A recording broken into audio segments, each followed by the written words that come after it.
Can everybody hear?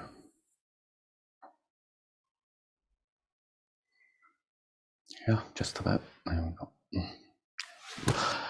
Peace be upon you.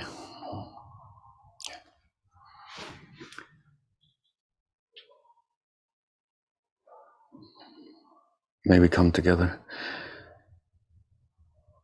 in the matters of the heart, that we may deepen our understanding of ourselves, our wisdom, our love, our compassion, that we may be humble in our knowledge, humble in the way we walk upon the earth,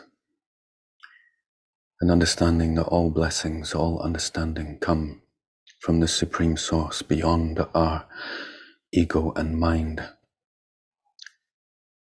And may we receive and feel deep gratitude to whatever learning we may experience on the path. Bismillahirrahmanirrahim. Let us sit for a moment.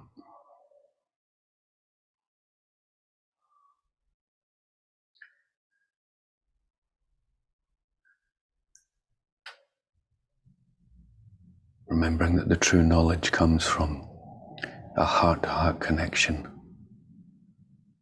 in silence,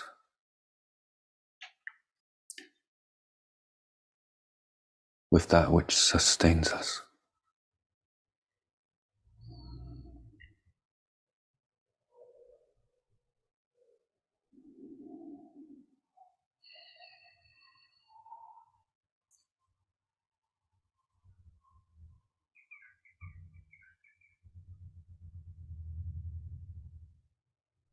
We remember the words of the Holy Prophet ﷺ, that the one who knows themselves knows their Lord. That real knowledge doesn't come from words or information,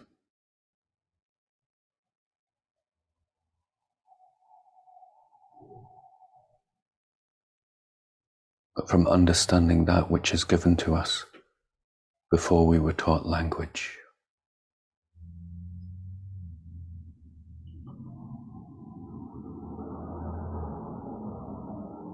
Connecting to this we call the heart is innate.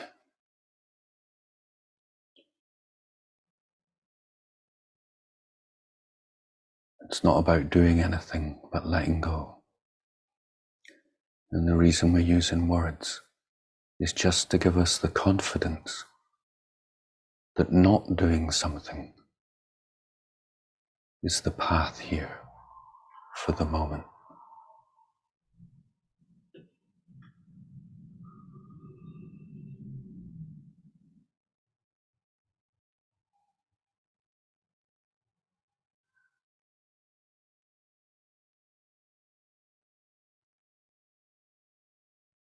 The consciousness has nothing to do with the brain.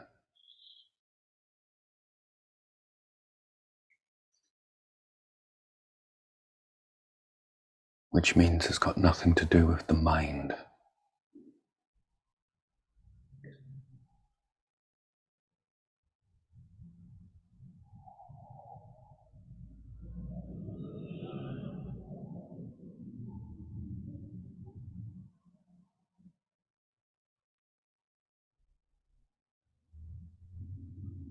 What does it mean for you just now? Just to be.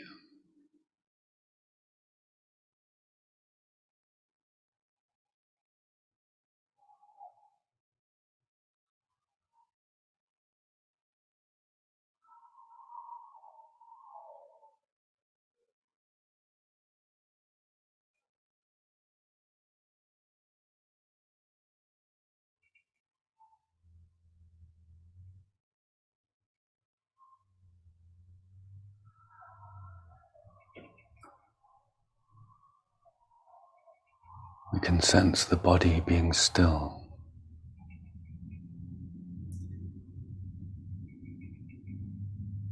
Relaxed.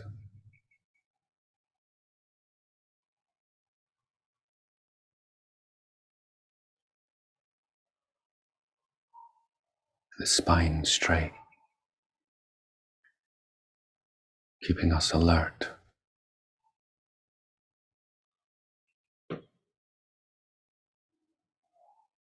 These three qualities: still, relaxed, and alert, are the wisdom of the body which permeate into our consciousness.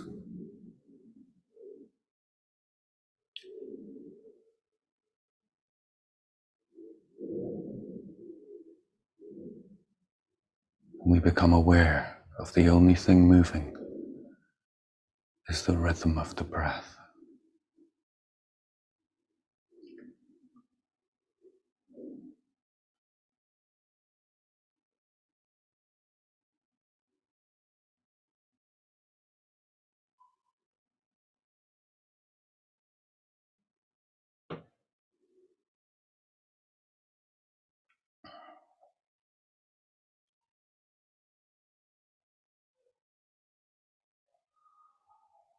We understand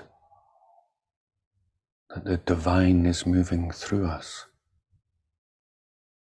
in the breath.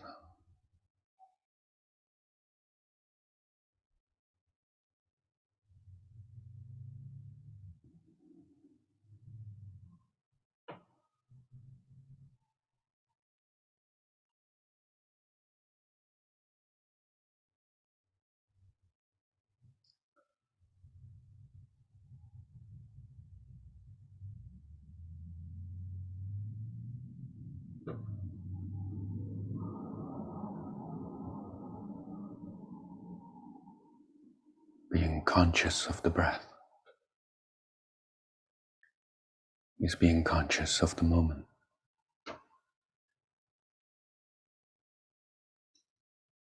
And even though we may be thinking, we pay no heed to it. Don't worry that you're thinking.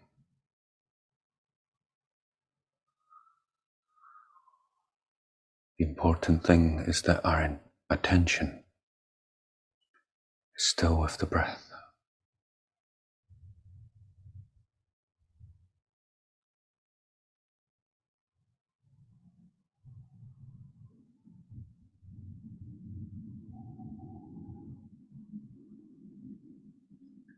And as we distill downwards to the body and the breath,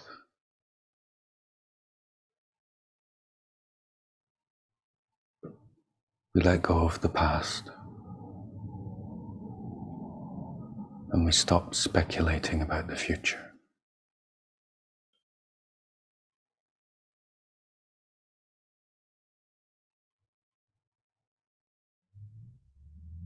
We don't even analyze the moment.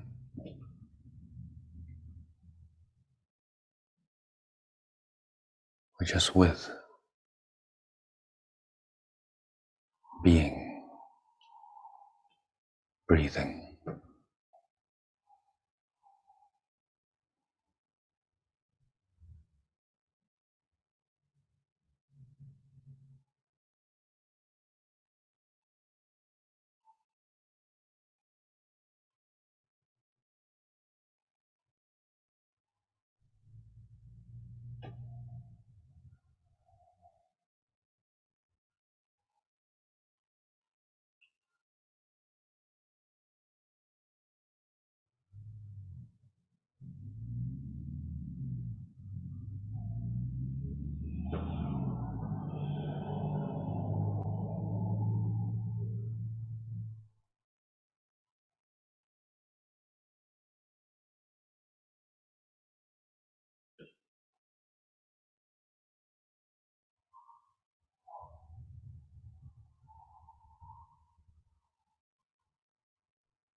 And as if the breath was a beautiful raft that took us to the still depths of the ocean, we gently let go of the breath And our attention is just residing in the stillness of the being itself.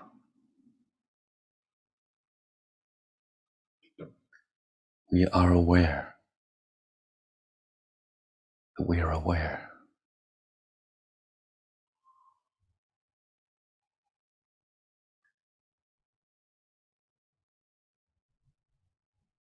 As simple as knowing that you're alive, with no other content.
Whenever we identify or think, it only helps us bring contrast to that which always remains.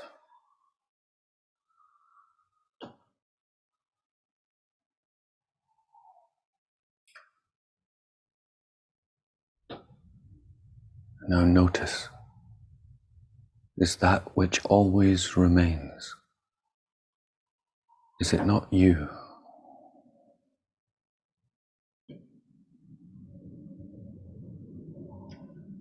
Even though you can't say anything about it.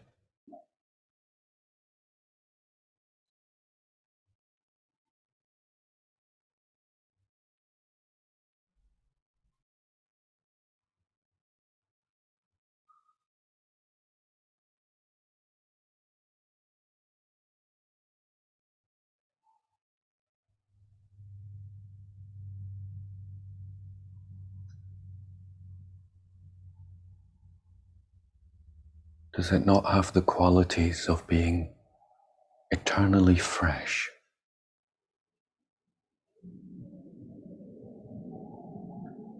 Peaceful,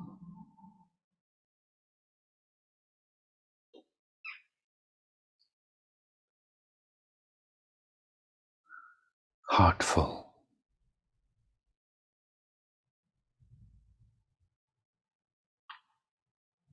undefinable,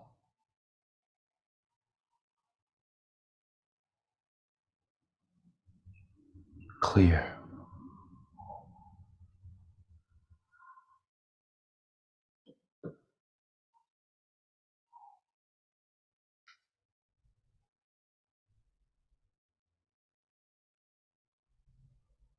Within this space, we have many different masks. Sometimes we feel we look beautiful. Sometimes we feel we look ugly. Sometimes we're angry. Sometimes we're kind. But these are variations of the body-mind complex. And they've all gone. And new ones will arise. But will this space go? Will this space arise? Or is it the one that observes all the comings and goings?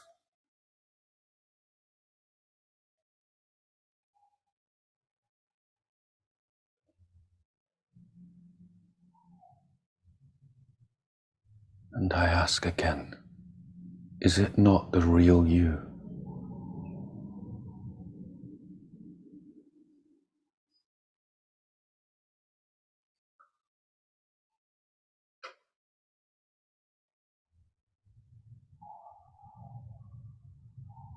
Can you see it in the mirror?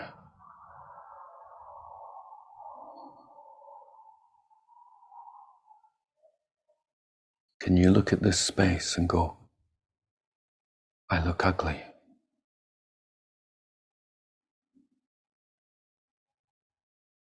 Or are these things meaningless statements to who you really are?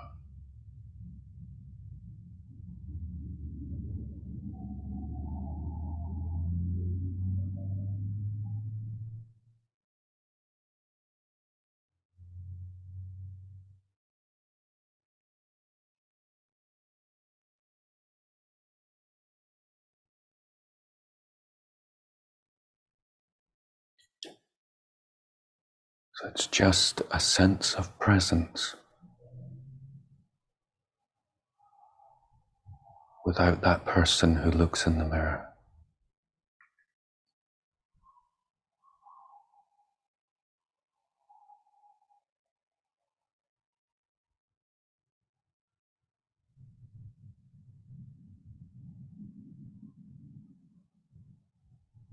What could be easier?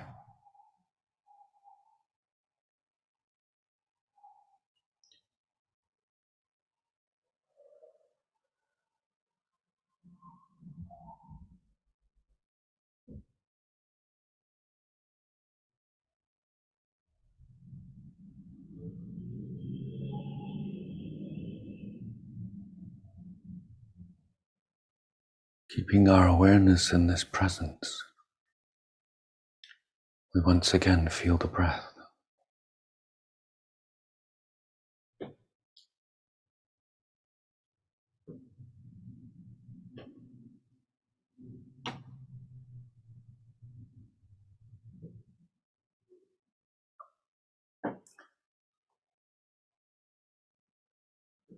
Then we feel the whole body again, and the space around us. Maintain this presence.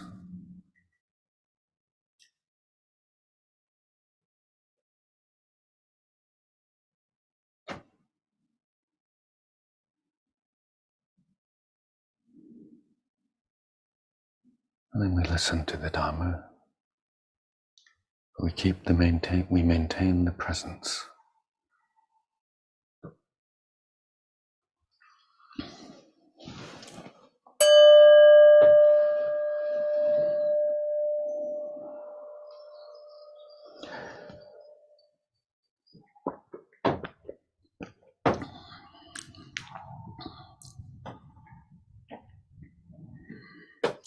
So I pray that you're all well. We'll continue on with the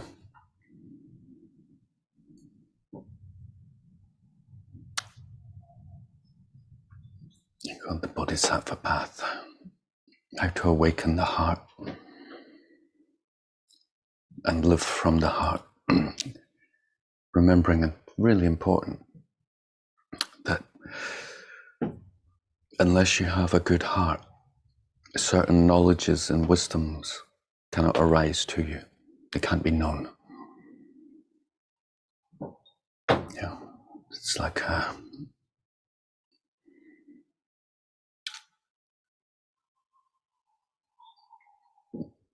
the mind can only know certain things and can only penetrate the veils of the divine to a certain level.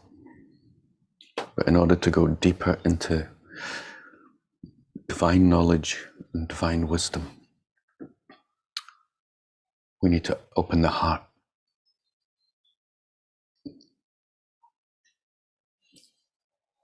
And this way we understand you don't have to be clever to progress spiritually.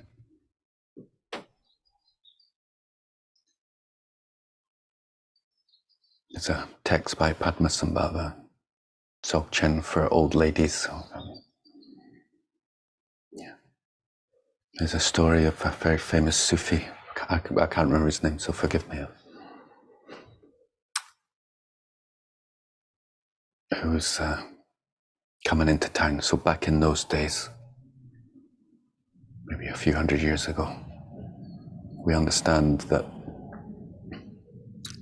it was like the equivalent of when some 11 yahoos kick a pigskin into an onion net and they get a bit of silver. And when they come back to their hometown, the whole town comes out, scream, waving flags. I think the whole, like Edinburgh got shut down when these 11 yahoos who kicked the pigskin came back from Glasgow and had a bit of silver to look at. The whole, like, thousands of people worshipping. That's what they worship. The body, right?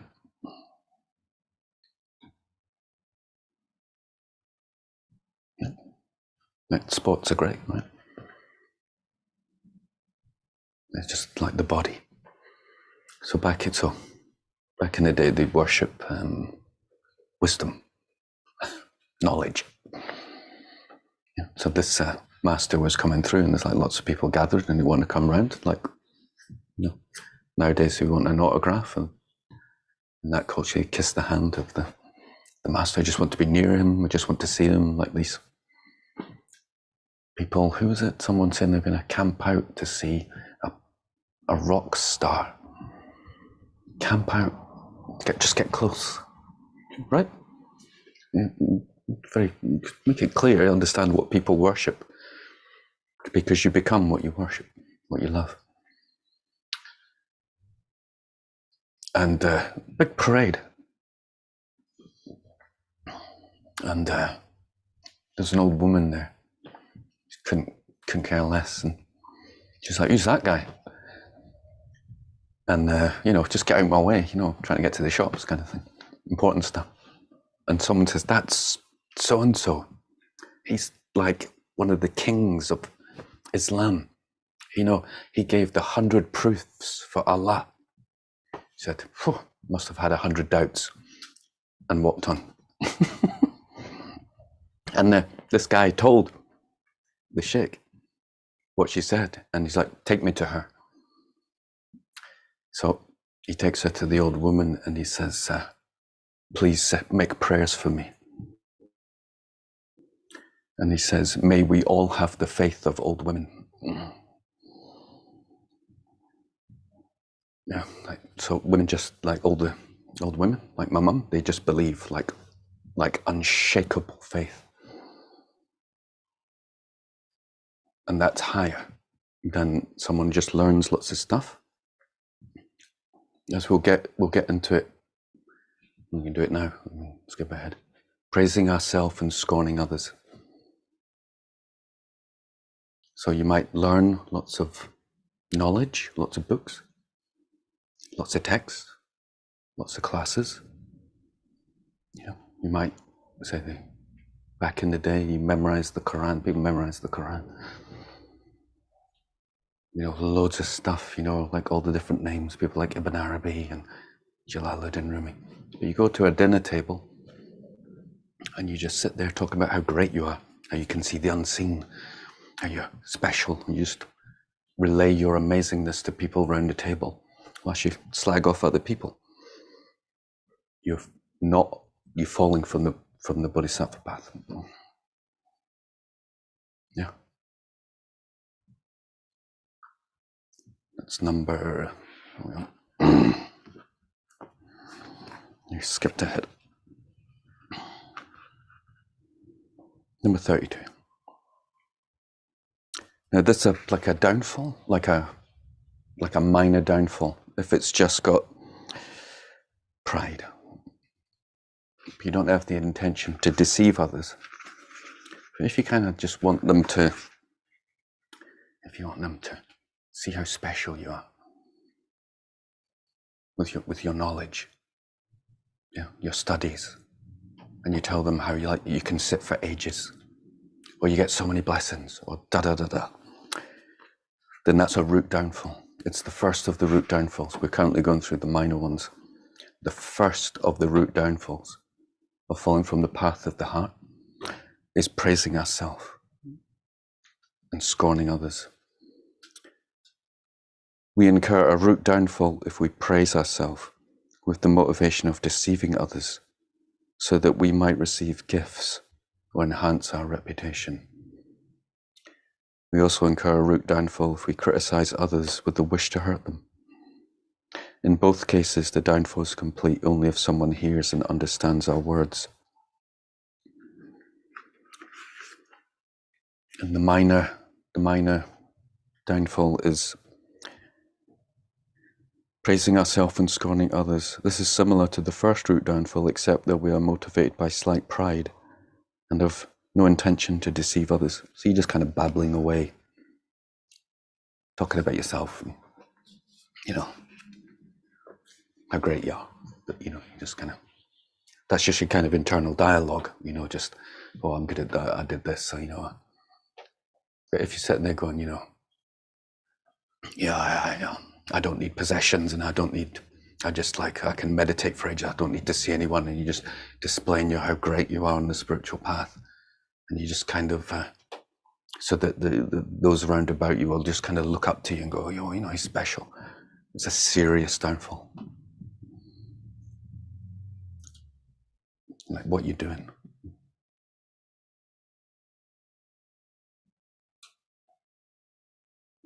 Yeah. The path to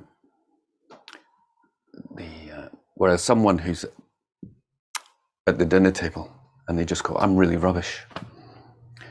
I'm not, and they're just honest about how they feel about things. It's like, I don't know about politics, I just want to get paid. Then they can move on the path, right? They know where they are. Yeah, there's no guile in the mind. You want to be with them more than someone just, oh, here we go. The mountain of self, here comes I'm so special, I'm amazing on the path, I know what Dzogchen is, and blah, blah, blah, blah, blah, blah, blah.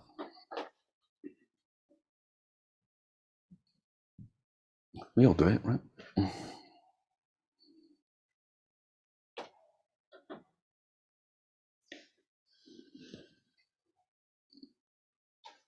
Or, want to do it to try and get laid.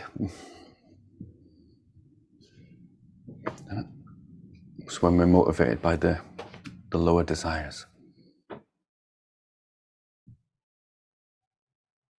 And it's no small thing trying to overcome our reputation. But the next one on the list is part of the concern. So it's not overcoming obstacles to shamatha, mental stabilization. In this context, there are 5 obstacles to shamatha, or concentration. 1, needless self-reproach and excitement. 2, malicious thoughts. 3, sleep and dullness. 4, distracting desires. 5, frequent and disturbing doubts. If we make no effort to abandon these, we incur a secondary downfall. So I don't think that's anyone here. Anyone here doesn't make any effort to do these things. In the other text, we read it as such. If one embraces and does not dispel any of the 5 obscurations that obstruct the achievement of the jhanas, namely excitation and anxiety, malevolence, sleepiness and dullness, yearning for the pleasures of the desire realm, and uncertainty, that is the misdeed of not purifying the obscurations of the jhanas.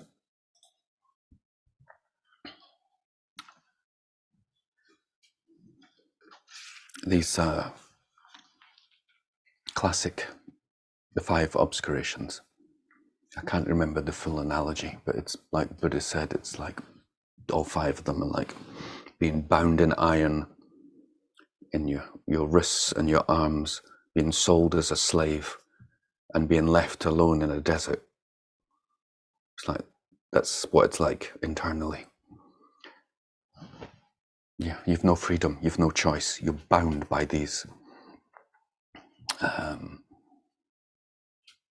you're bound by the lower self. Yeah. Like the heart is the halfway point between the lower self and when we have complete certainty in the divine. This is arisen now in your consciousness. It's like part of what the path of Shabbat is all about, is gaining that certainty in the divine. When we reach that place, then it's like whatever happens to us, we understand it's from Allah, the divine, from God. Yeah. So there's people like this. You know, whatever happens, it's like God's will.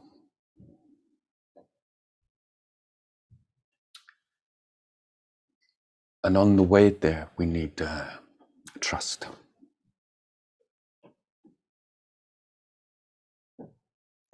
Trust is like the tip-in point. It's like of when we start to develop wisdom. So this is like the good heart develops wisdom. So trust, the tip-in point, is whenever we hear stories of someone, like social media, the cancel culture, is our first instinct is like, what's the context? Well, there must have been a reason why they did that. When we don't have trust, we immediately think that the negativity defines that person. So they're bad, they did that action and they're bad. And that proves it. But when there's trust, we just necessarily think they're good, and there's a reason why a negative action happened. Like that. That's what trust is like, isn't it? If you hear a bad story about your partner, you immediately think, well, why did they do it? What happened for them to do it? You don't think, oh, they're bad. When you hear a bad story about someone else, you might just think, oh yeah, bad person. So the level we just believe negativity is like the level we don't really have trust. Trust always recognize that we are good at heart. That recognition that we're good at heart is wisdom. That wisdom can't be opened whilst we don't have a good heart, whilst we don't trust, constant mistrust about everything and people, because we don't recognize that our nature's the Buddha nature, divine. So it's always like, why did they do something negative? What happened? Why did that person strike that woman? Yeah. Was he pushed to the edge? Yeah. Was she emotionally abusing him for 25 years? And then you put it on the scales. What would you rather have? Would you rather someone slap you in the face, or would you rather be emotionally abused for 25 years?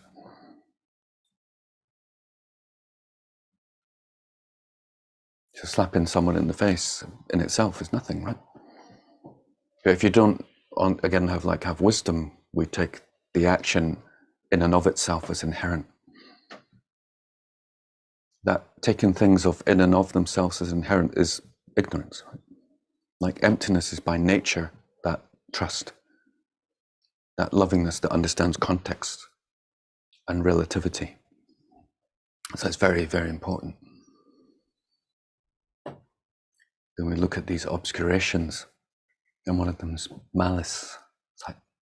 It's a real obstacle to developing peace. But shamatha is peace of mind, right? Tranquil abiding. And if you've got resentment and malice in your heart, very difficult. And if we're, of course, agitated, we know that we can't be peaceful. We're excited. We get...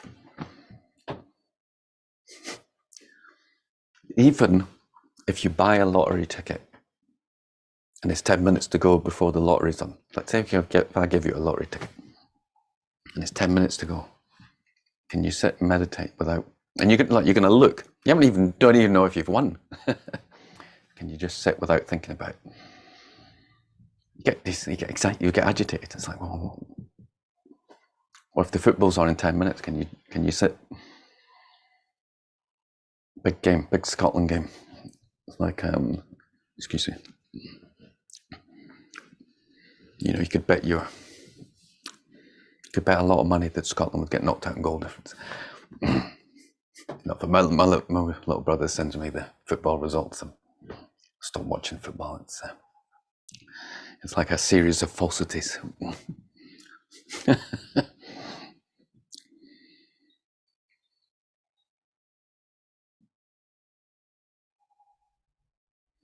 Distracted myself. The excitement prevents us. So we know that we need to set time aside for meditation when we're learning, right? Very difficult to meditate just before you go to work, compared to you got the day off or you're on retreat. Yeah. So excitement, again, can be anxiety or depression, dullness. It's like booze is an obstacle. Dulls the mind. Unless you're taking tequila. Excites the mind, right?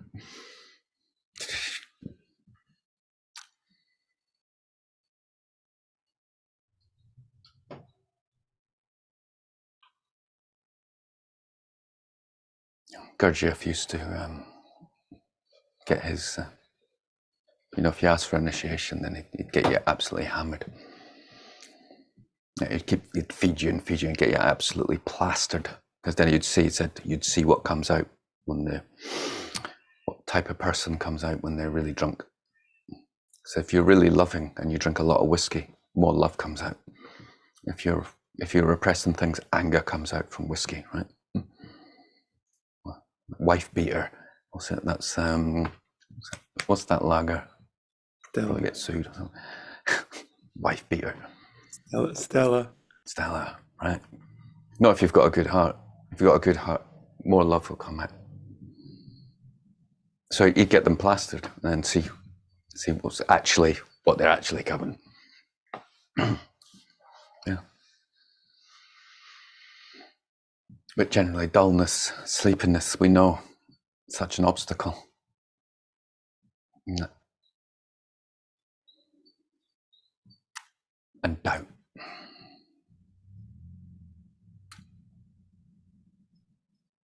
Am I doing it right?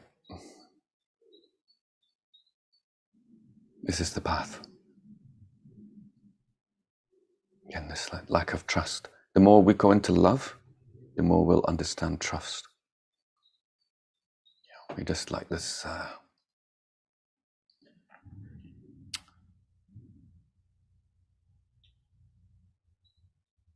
There's a beautiful story of the Prophet.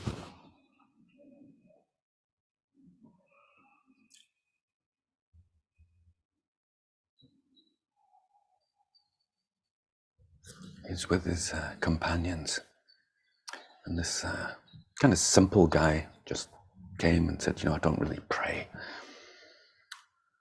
I don't do the practices.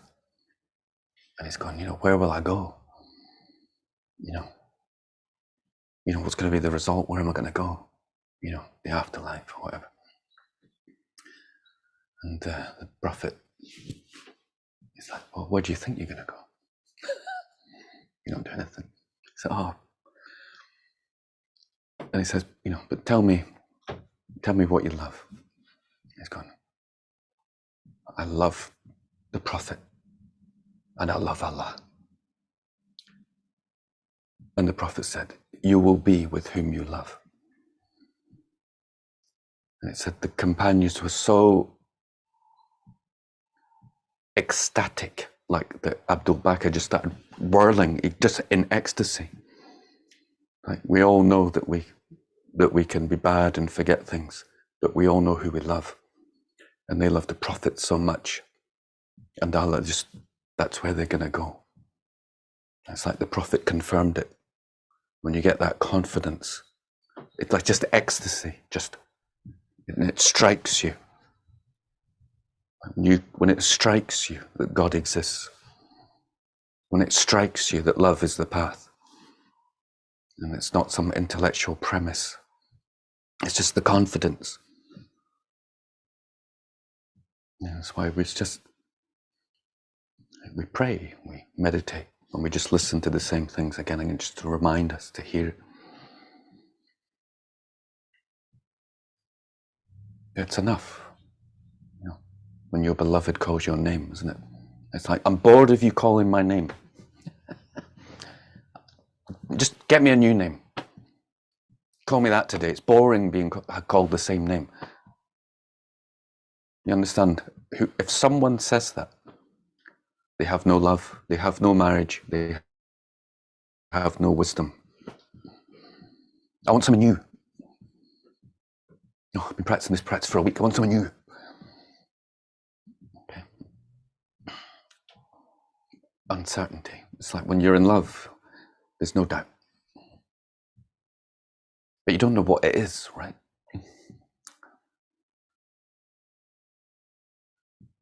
Right? But you've no doubt.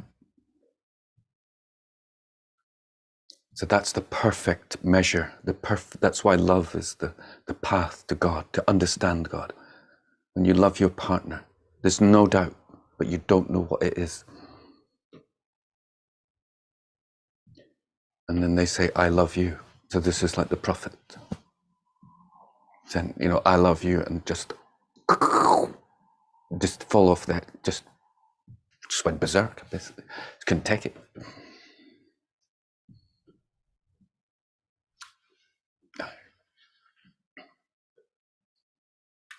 So this is the path.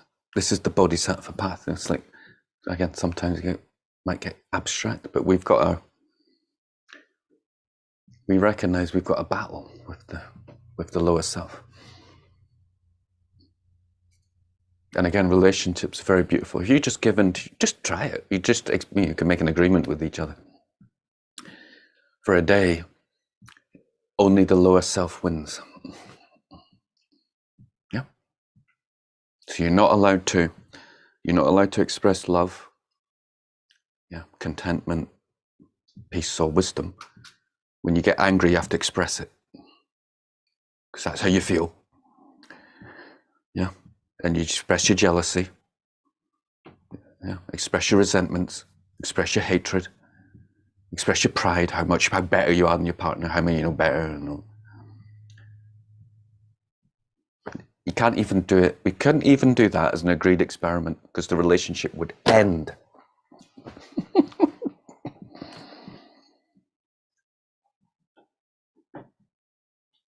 It's the animal self. We have an animal self. We know we have to survive in this environment. And the animal self has perfect needs as we go into Dzogchen. Dzogchen is the understanding that the animal has its place. And when you're in God, so Dzogchen means you're in God. When you're in God, then you can do what you like, because you know you're the master of the animal. So it's basically when you've what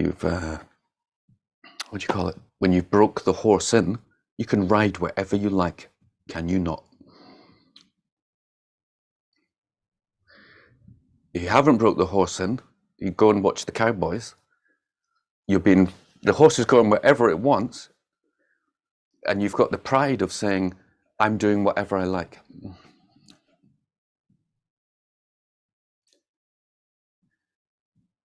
So a lot of these Neo-Advaita teachers that I see, they are the quintessence, the very essence of the statement, the blind leading the blind. There's always been the blind leading the blind. But this idea, I don't need to I just do what I like. No, it's like we've got to tame the wild beast. It's simple as that. Then you can do what you like. When it's tame, when you don't get angry, then you can get angry. Then it's got its place. It's got its energy. In fact, if like a big dog comes and you don't get afraid, if you don't understand to go away, you're a moron. Yeah. And if you don't understand when you're hungry, you need to eat, you're a moron. If you don't understand that we need to procreate or the species will die, you're a moron. But if that energy of the need to procreate takes over your life, you can't function, because all you're doing is chasing women or chasing men. Yeah. And you'll crawl over people to get to the thing your animal desire wants. Yeah. They say you'll puff yourself up at the dinner table and put your friend down because you quite fancy this and your animal desire's got in. Yeah. Or someone will do the slightest difficult and you get angry at them because your ego's out of control. Yeah. This is the spiritual path, right?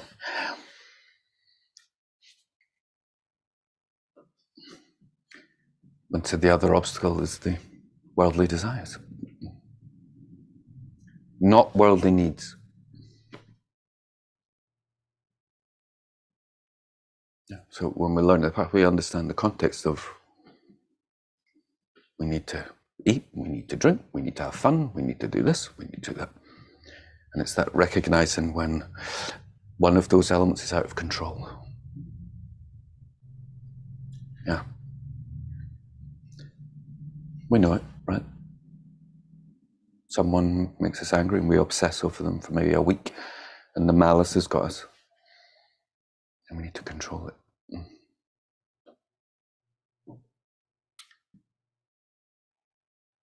Someone said to the Prophet,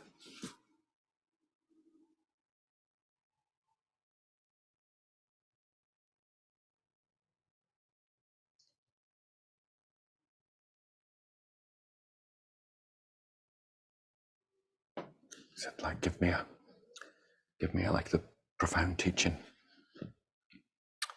And he said, don't get angry.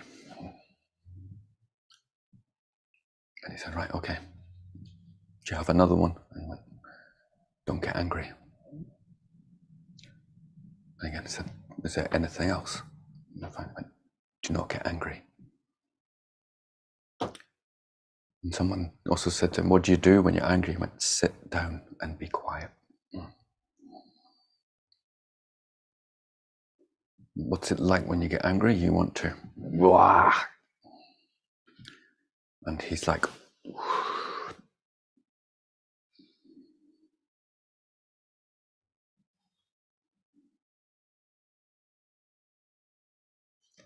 not very fashionable in the New Age circles.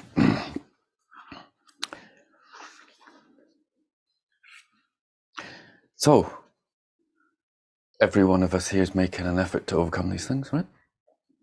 So it's like you just stop making an effort. It's like, oh, fuck, I'll just do what I like whenever I want. We understand that that's not going to be very helpful for our practice of peace of mind. These are like an ongoing, lifelong work. 26. Being preoccupied with the taste of shamatha, mental stabilization. Here, the taste of shamatha is the experience of bliss, peace, and suppleness induced by concentration. If we become attached to this and regard it as the ultimate result of concentration, we incur a downfall because this attachment diminishes our wish to help others and hinders our Mahayana practice, our loving heart. The real value of concentration is not the temporary bliss that it induces, but it's being the means by which higher realizations can be attained. And I'll read out the other masters. If one craves the bliss of jhana and regards that experiential taste as its fine quality, that is the misdeed of regarding the taste of jhana as its fine quality. as in and of itself. This is it, You're sitting in your room, blissed out your mind. And people are a nuisance to that experience. That's the downfall. Yeah, ever had that experience? Shut up. I'm trying to meditate. I was just about to get it. I was just about to have this.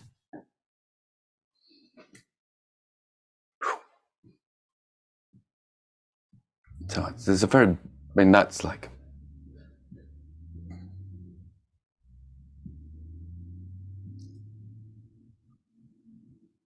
you can see it's very deep training, right? Like a long time to polish the heart, to reach our deeper potential, to not be attached to bliss, peace. And this suppleness is just like this joyful clarity of the mind. It's like this sharp ability to distinguish between things and not be attached to that. So part of the trainings, we understand, is like you offer your food up, or you just try not to get attached to like a box of junk from the attic, for example. It's been in the attic for years, but it's like, still got to do, still mine, still mine. Oh, maybe I could sell it. Still. It's like, if you're still attached to that, how are you going to let go of like a state of bliss deeper than your sexual bliss, experiencing that, and someone comes because they need your help? No. It's like, or you just leave it.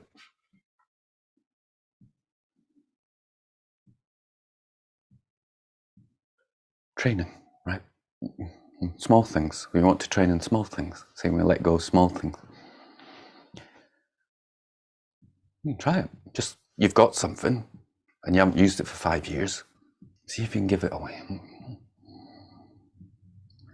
Like my sheikh says, if you've got clothes and you haven't worn them for 2 years, bin them up. And clearly you don't need them. It's just like an attachment in your mind. Yeah. Clearly you don't need them. Yeah. It's like, can you let go of it? It's like, so that's what we're working with, that attachment. It's fine, right? It's just like, you don't beat yourself up about it. It's like part of the training. It's like, and different things. We'll be better at some things than others. These are, again, how much do you want Allah? How much do you want the divine? Because that's all of you and all things. Take me. Now, even as I say, I cannot remember myself. They think like you're going to become like a disembodied.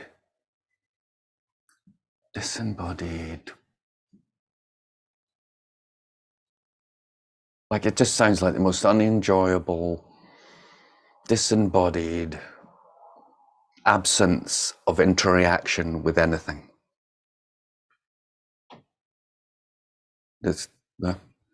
So we have to understand what attachment is. Attachment is looking at something, heightening, exaggerating its good qualities, thinking it's inherently existent, wanting it to the exclusion of everything else. And as we go deeper in the unveiling of our hearts, and as we say, we're listening to the names of God again and again, they just become more and more unveiled, like La ilaha illallah. It contains the entire path. We understand that the clothes you've got in the attic is Allah.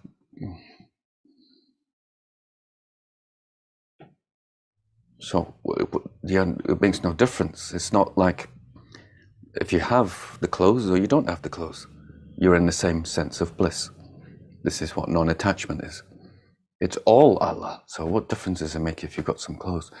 The distinguishment that the clothes matter, you exaggerate their qualities, and it's like, that's attachment.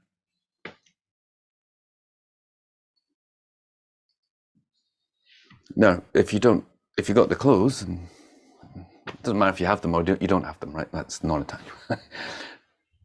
And if you're in that state, you can enjoy them. You ever got new clothes and they're white and you go for a meal? What's that like? It's enjoyable, isn't it? It's just like you need that attention for our moral discipline. Or new shoes, isn't it? You can't really enjoy them once you're attached to them, can you? Like that. If you're not attached to them, it's great. It's like if they last for a day, they last for a day. It's like, but that person who is not attached, they enjoy their clothes. It's very important you understand this, that the Buddhas aren't trying to punish you. They're trying to make you enjoy yourself. And what's stopping you from enjoying yourself is the attachment. That is pain. There's some clothes, there isn't. And it's like, that doesn't mean you don't use them. In fact, you use them better. Someone who's not attached to their clothes can go out when it's muddy and slide in the mud. Now, I went back to college, I used to hang out with hippies and stuff. I went back to college, and then seeing just the level of the narcissism, like the whole time just wanting to be photographed, like selfie, like everything's got to be neat and clean. And people just if there's a puddle, it's a problem. Everything is just about how you're going to be photographed and how you look, instead of just jumping in puddles. Jumping in puddles is fun. It's just clothes. And again, the moment of life is gone because you're worried about how you look and attached to the clothes. Just cut them up. You know what I mean? It's not like you're going to do this every day. But sometimes maybe you felt you wanted to run, but you're like, oh, how will I look? What with my clothes? That attachment has just prevented you from a living moment. And you know it, right? We know it. Oh, but what about my clothes? Yeah. You just missed a moment of beauty with a friend where you could have danced in the rain. That's what they're getting at, right? Not that you don't have clothes, not that you don't have stuff. The attachment. So we have to work out what that is. And because they're saying that's what's preventing us from actually enjoying things. So when we're training and letting go of things, we're trying to let go of that mind and noticing the pain of hoarding. A hoarder's happy. Have you seen the program Hoarders? I used to be made to watch that show. It's extraordinary. I mean, it's a den of misery, but they still can't let go. Even though they know it's the cause of all their pain, we see the habit is very pure Dharma. The habit of hoarding creates more hoarding. They know it's the hoarding that causes the pain, and still they can't let go. That's attachment. That's like we should get photos of hoarders up in the temple and go, that's attachment. That's what it looks like. It looks like hoarders and Smeagol. If we were to paint it, draw it, right? I mean, that's what Tolkien did. He articulated it in the imagination. Me. Attachment to the ring, just like at no point is there peace in his mind.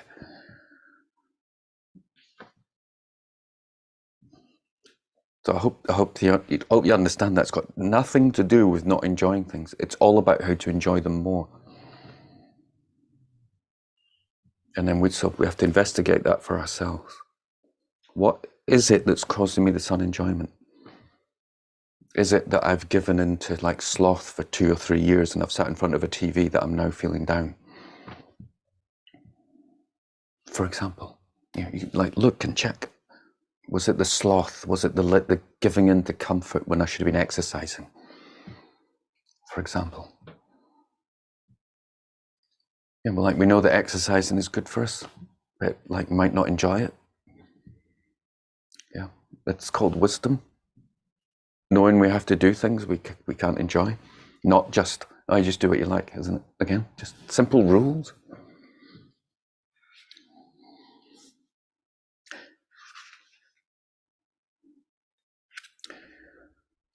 So we have methods, right? Just like when we dedicate, like mean it. Don't just say the words. For the love of God, Bismillah. Don't just say the words of the dedication. Understand you're training and letting go of your attachment to bliss and peace. I give you the results of my meditation. May that energy come out of me as an arc of prayer into heaven, onto someone else. I'm letting go of it. I don't want to be attached to my spiritual state. It creates a spiritual ego where I think I'm better than others. Yeah, you come into a group of meditators and you think, I know they don't really know. I'll let them in on my presence. I mean, it'll benefit them, me being there. And it's like then I can tell them the Dharma and stuff, and it's like really, really horrendous, right?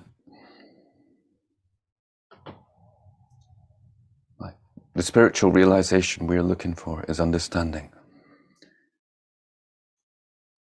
that we're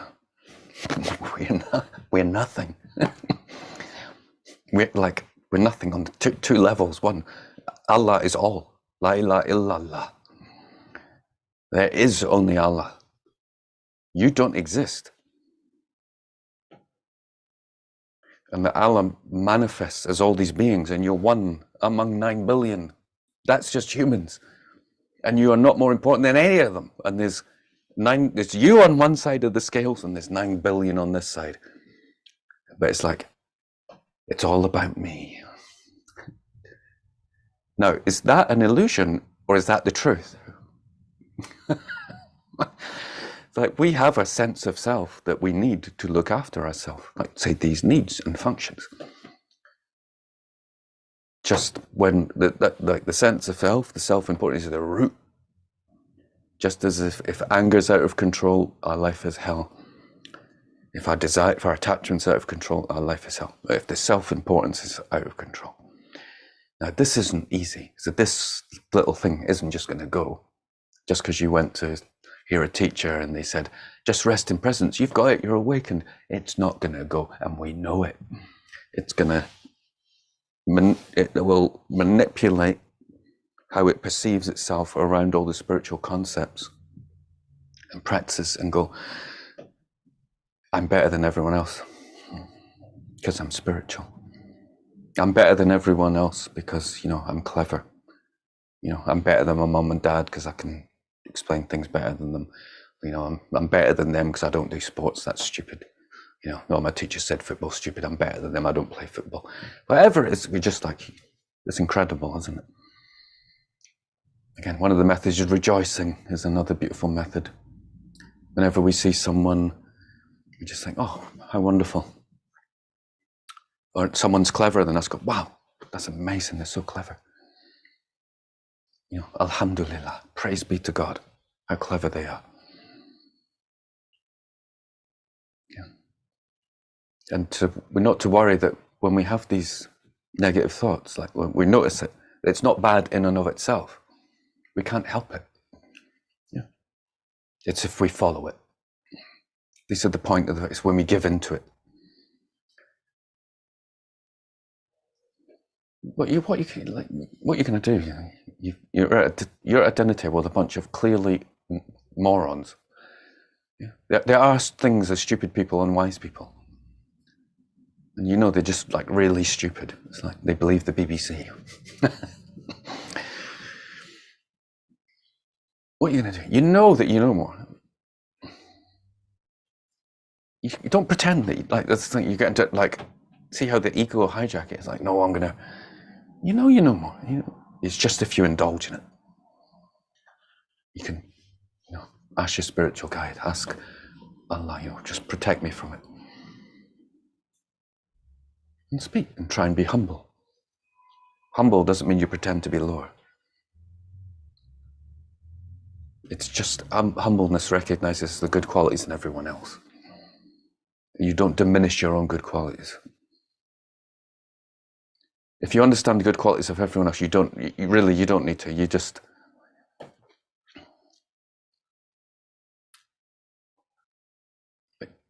keep noticing that the ego needs to climb to the top.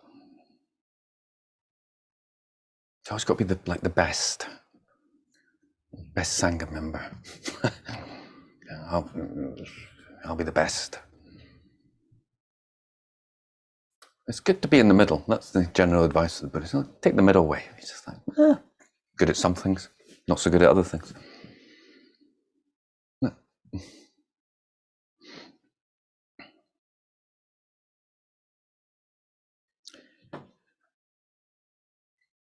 So train in letting go of the good moments and moving on. Praise be to God. Dedicate. Next moment. Yeah, good or bad, next moment. 27.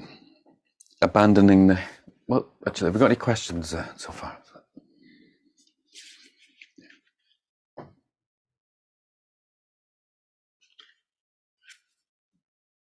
Okay, great.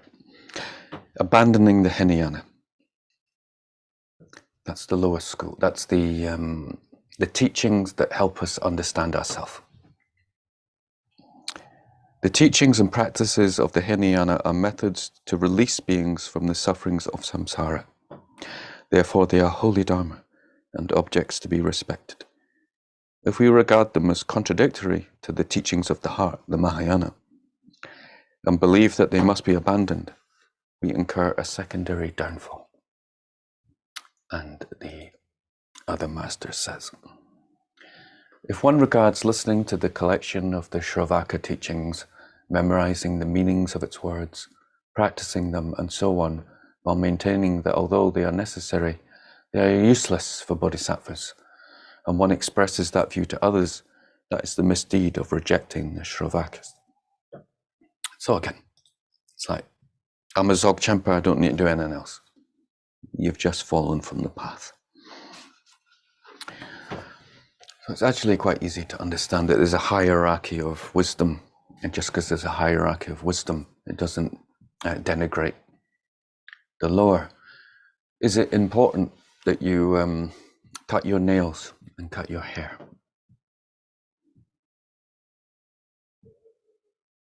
Yeah, quite important. You make yourself look presentable. That's important. It's important that you kind of use soap. We don't actually need to use soap. That's probably a bad example. The water alone is enough. But you clean the body, clean the armpits. Is it as important as when the doctor gives you prescriptions for heart disease? Nope. So it's like, let's say it's important that you eat pleasurable food like chocolate. Like imagine you didn't eat anything that tasted nice. It'd be horrendous, right? It's important that we have a diet, balanced diet.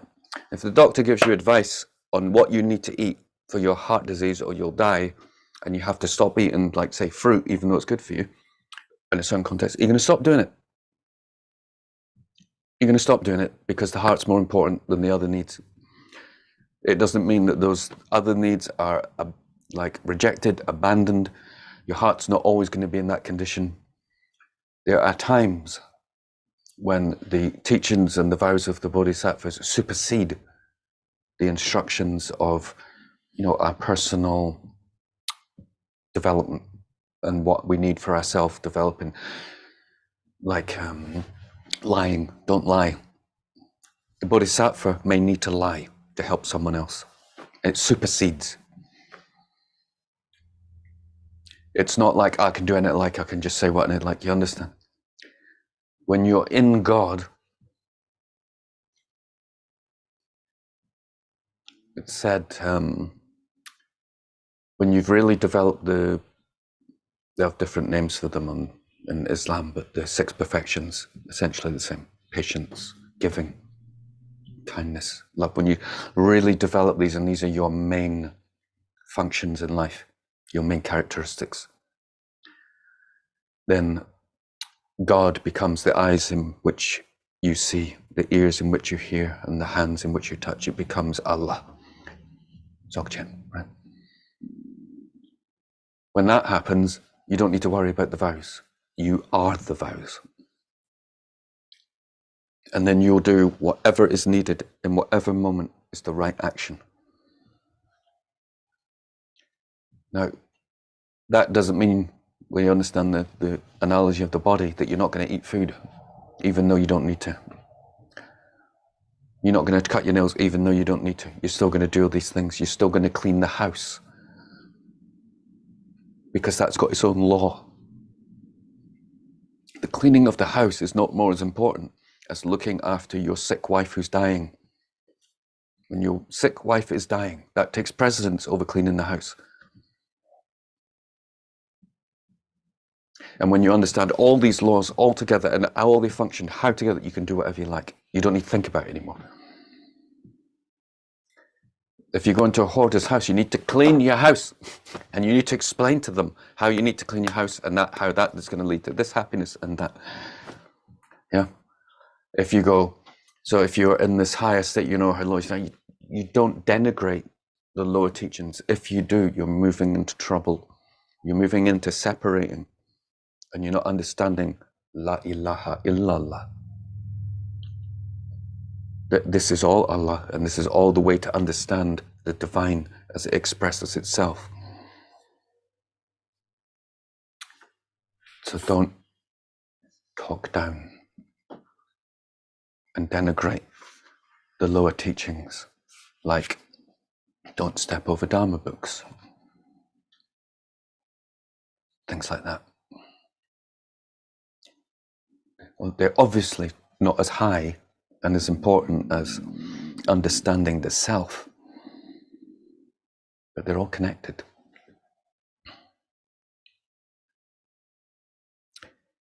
'28.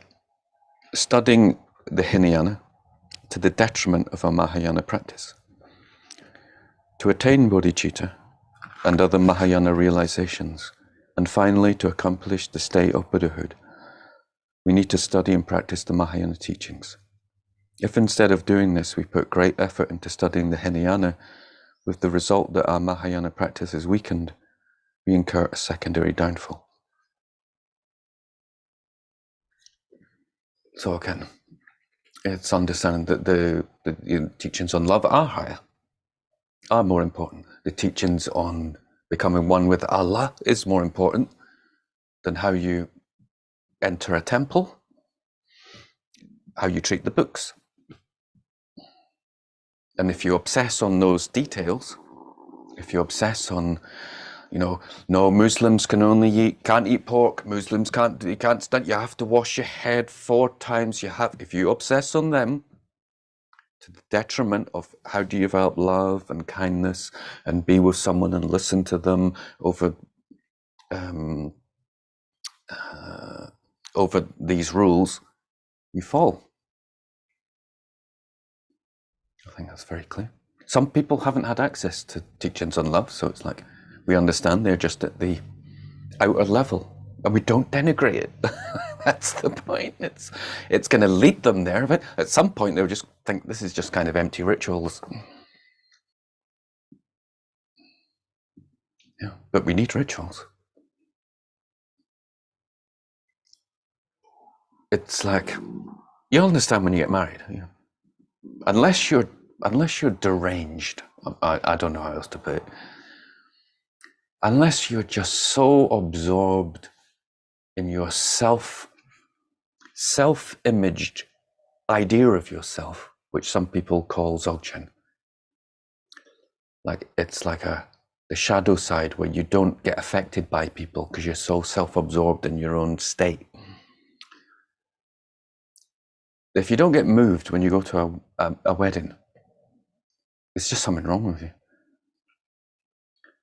Now, does anybody think that a wedding ceremony is a marriage? No. If you don't have a marriage without a wedding, what's a marriage? You understand interconnectedness and hierarchy. There's a lot of people.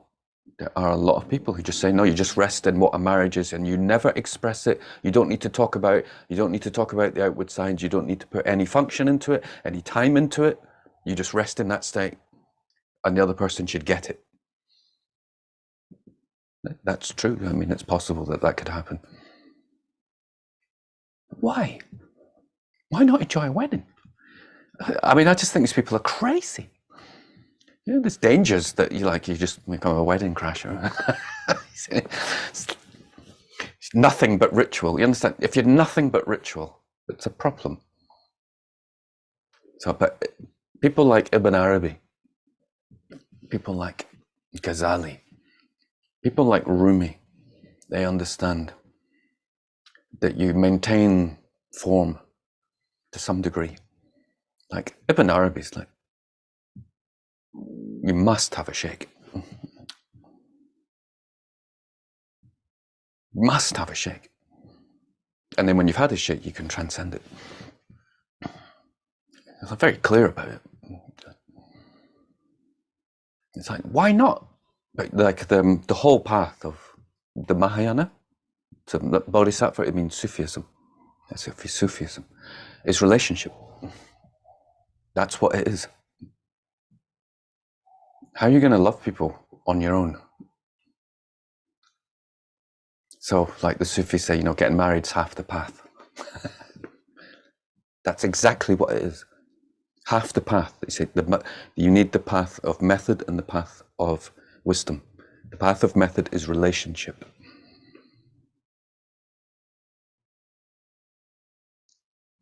And that's higher than just the path of being on your own and practicing. Of course, higher than that is your relationship to God. So this is what Jesus taught.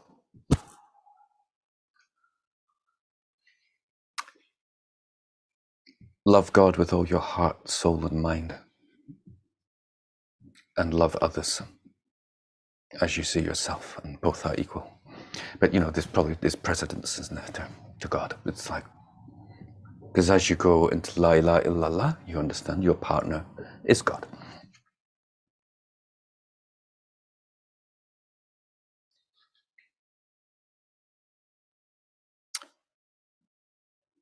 Here's one to get us going. 29. Studying non-Dharma subjects without a good reason. If we study non-Dharma subjects so as to increase our capacity to help other beings, this will not interfere with our Mahayana practice. But if we study non-Dharma subjects without a good reason, we incur a secondary downfall. The other master says, while having the opportunity to apply oneself to the teachings of the Buddha, but not doing so, instead applying oneself to the treatises of extremists, that is the misdeed of not applying oneself to the Buddha teachings, but instead applying oneself to non-Buddhist treatises.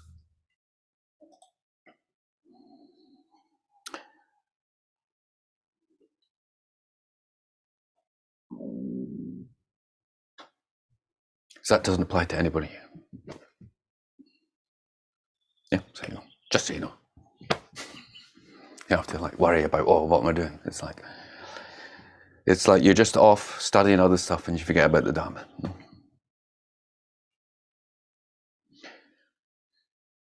And it's like, if you just, what it's pointing to is La ilaha illallah.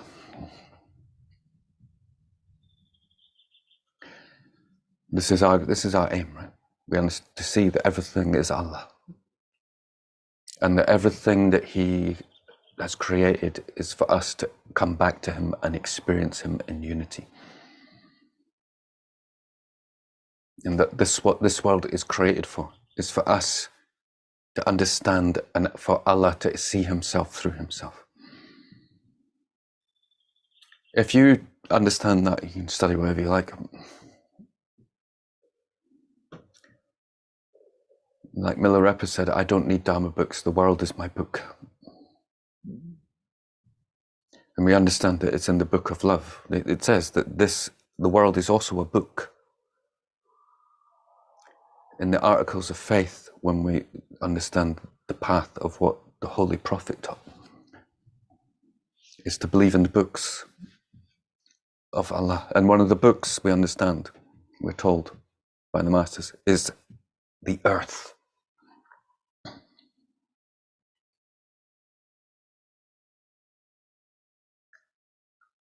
Yeah, it's not like you read.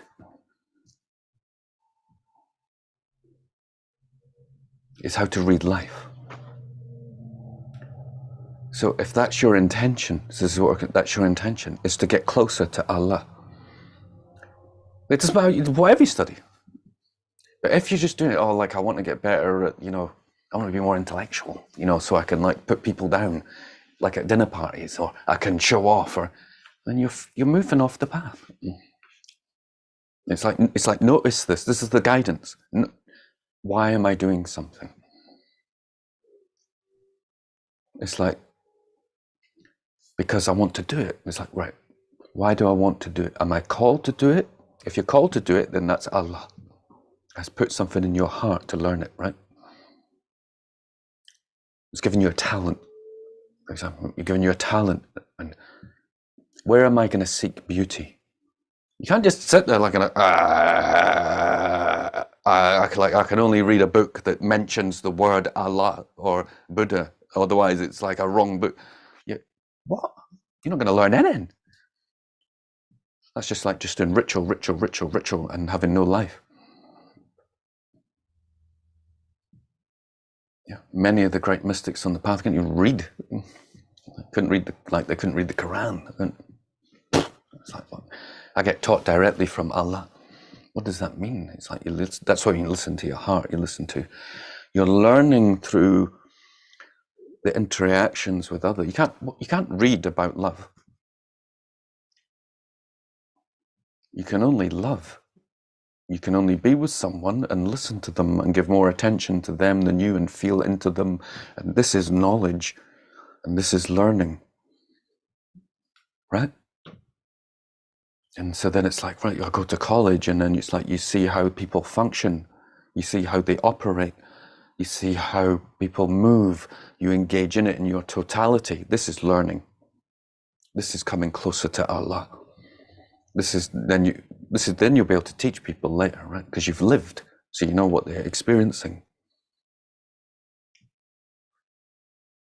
It's that constant openness, that constant love of knowledge. Like if you've taken Shahada, one of your obligations is to know. It's to study knowledge, like the Prophet. It's like his main thing. And in the Book of Love, knowledge, know, learn. Yeah. Some of the scholars say that's interchangeable with worship. When people say you worship Allah, it means to know Him. To know. That's a pretty good reason for, I think I might have said it before. Someone was criticizing to Osho Krishnamurti because he was reading a detective novel. It's like, how can someone enlightened read a detective novel? That's a waste of time. And Osho said, when Krishnamurti reads a detective novel, he's reading the Quran. And when you read the Quran, you're reading a detective novel. In a nutshell. It's got nothing to do with what we do. We understand. This is like the hierarchy. Like, so Ibn Arabi says we've got our obligations. And the Master, we have some form and practice that we do. But the hierarchical need is we're moving into intention. We're trying to fall in love with the divine. We're falling in love through the divine, through the creation.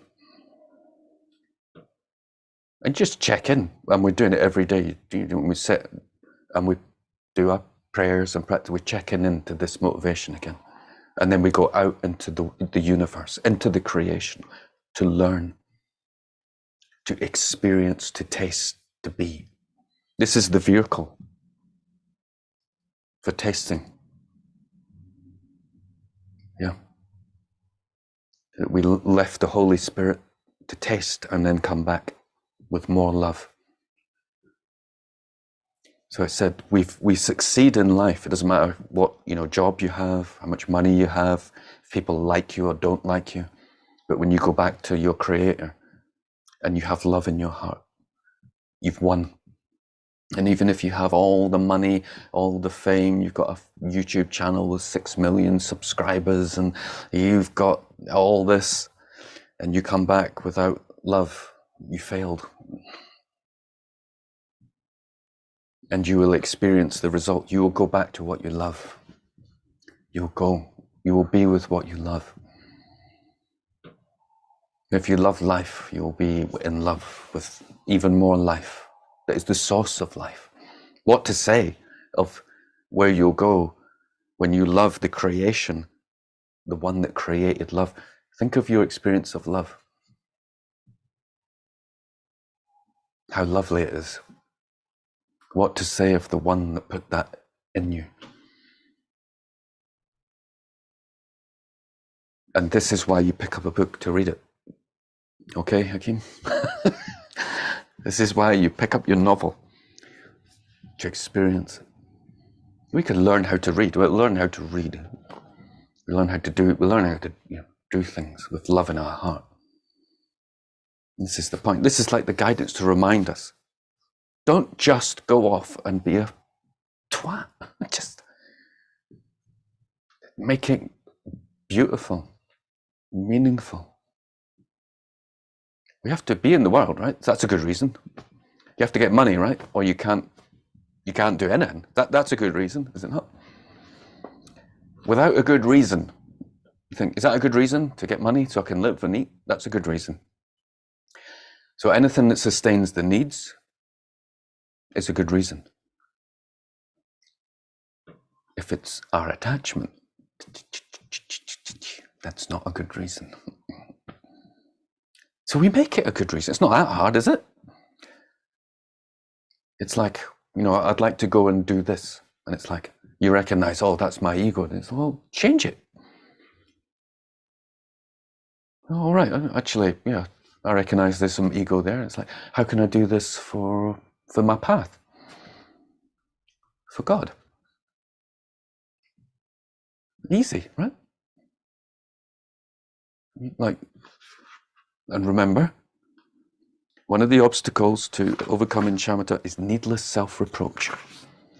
So if you have this oh no, I'm so bad for wanting to do something, that's needless self-reproach. We're human beings. We have to live in the world. It's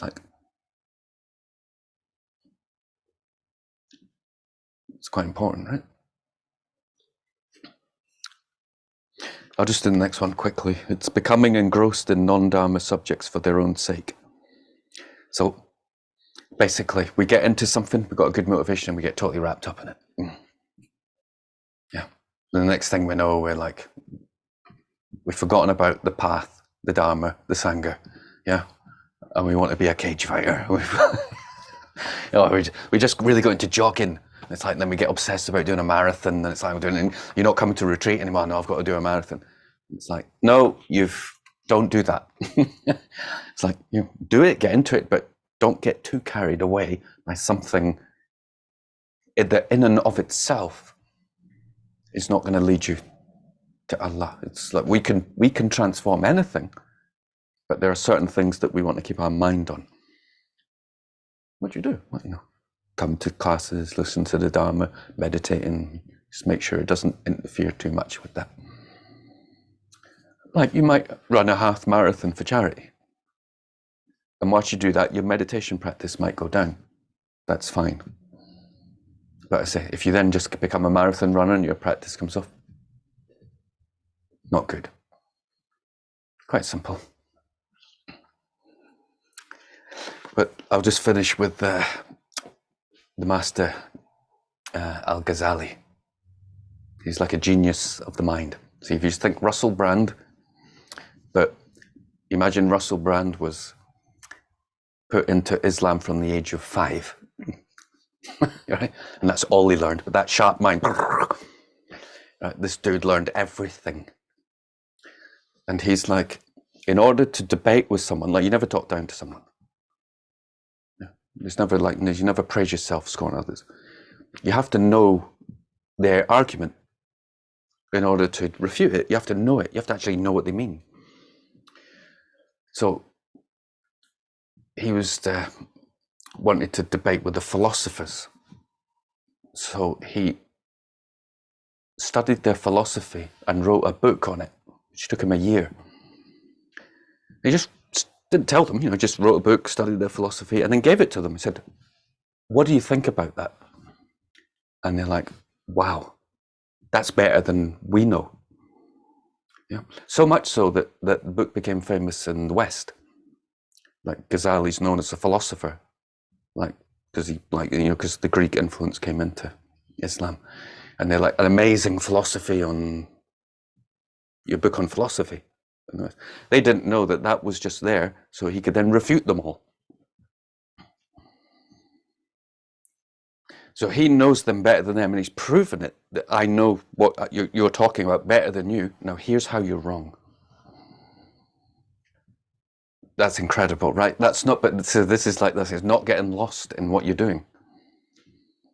Yes, totally studying philosophy, writing a book on it, spending a year of his time doing it. At no point is he going, right, philosophy is amazing. This is how it's wrong. Can't argue with someone like that. It's like that. And then the great thing was, he realized that everything he was doing was complete crap. Just words. And just like, I've just got a sharp mind. And he was talking about love, and he's just like, analysing, but he still had a doubt. And he got to such a conflicting moment inside him. I want you to imagine this, that he was like, imagine Joe Rogan just about to speak to one of his guests, and his voice stops. It's like, he couldn't talk. There's such a crisis between what love and truth really is, and all his knowledge about it. Imagine, that Russell Brand, taken to the doctors, but there's nothing wrong with you. It's like a total spiritual crisis. And he went off on retreat for 2 years and became a sweeper in the temple. So it's like he was at like the highest level. So it's like Harvard, and then he realized, what I want to do is clean the temple. Just be on retreat and clean the temple. And it's like, when you're famous in those days, people don't know what you look like. So he's like the greatest scholar of the time. And he'd be at the mosque, no one would know him, just sweep the temple, just keep quiet. Yeah, intellectual knowledge, it's not the way. So we can, again, teach us to be humble, right? Why are we here? It's to open our heart to love, right? And we use our wisdom, our mind to help us. But it is a sword, and the sword can cut us if we're not careful. Yeah. So we want to leave this session, go, yeah, walk outside and go, this is the book of Allah. And how am I learning from it? How am I enjoying it? Because my job here is to be like a little squirrel of gathering virtue and joy, of experiences. Like the day of judgment is like the day of bliss for us. Look what I learned. It's like daddy, that's what Jesus used to call him. Abba, that means daddy, right? We're going, you're watching The Chosen, Abba, dad. It's like dad. It's not Holy Father, it's dad. It's like, look what I learned from your book.